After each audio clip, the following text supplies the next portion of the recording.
Hello and welcome. This week, we explore the deep and continuous history connecting Canada, particularly Ontario, and South Korea through 4 key moments in January. These historical chapters show how military alliance evolved into economic partnership and a vibrant multicultural connection centered in Toronto. Our story begins in wartime.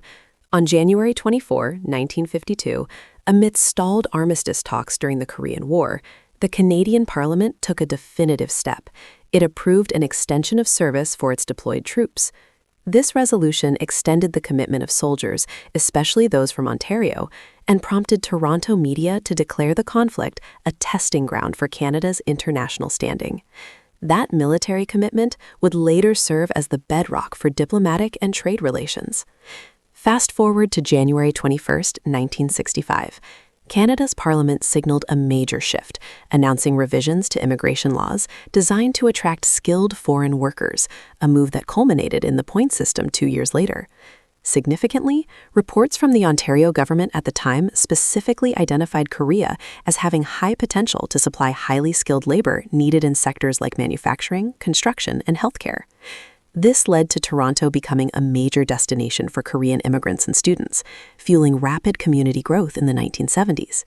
This growing community hit a new milestone on January 23, 1985. The Canadian government released guidelines for applying the Charter of Rights and Freedoms, strengthening multiculturalism policies. For the Korean community in Toronto, this meant institutional support and protection for organizations like Korean language schools and cultural centers.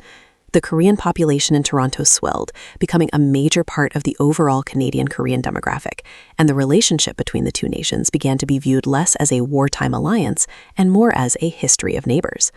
Finally, the human and diplomatic foundations laid over these decades culminated in significant economic collaboration. On January 20, 2006, the Government of Ontario and the South Korean government formally began discussions on industrial cooperation focused on expanding mutual investment, particularly in the automotive, IT, and energy sectors within the North American market.